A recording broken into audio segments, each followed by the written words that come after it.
ஒரு அடர்ந்த வனத்தில் ராமு என்ற புத்திசாலி குரங்கு ஒன்று வாழ்ந்தது. அது எப்போதும் கலகலப்பாக மரங்களுக்கு மேல் தாவி விளையாடிக் கொண்டிருக்கும்.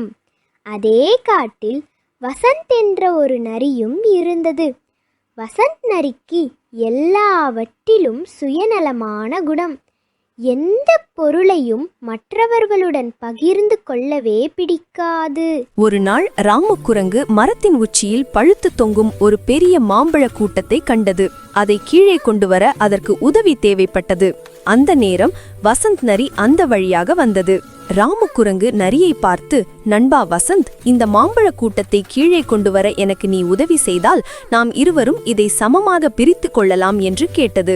வசந்த் நரிக்கு மாம்பழத்தின் மேல் ஆசை வந்துவிட்டது. சரி, நான் உனக்கு உதவுகிறேன், ஆனால் நீ எனக்கு பாதி கொடுக்க வேண்டும் என்று சம்மதித்தது.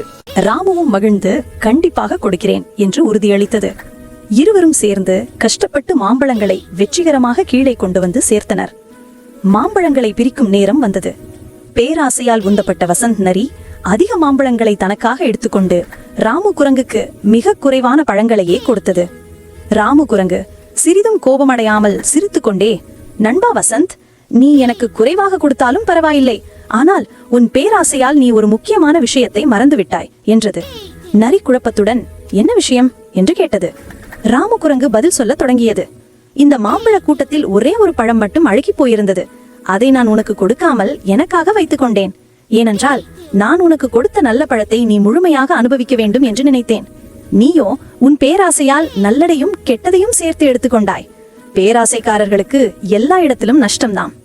ராமுவின் வார்த்தைகளை கேட்ட வசந்த் நரிக்கு தன் தவறு புரிந்தது. அது தலை குனிந்து நின்றது. ராமு குரங்கு தன்னிடமிருந்த நல்ல பழங்களை கூட நரியுடன் பகிர்ந்து கொள்ள அழைத்தது. அந்த நாள் முதல் வசந்த் நரி திருந்தி பேராசையை விட்டுவிட்டு மற்றவர்களுடன் அன்புடன் பழக ஆரம்பித்தது.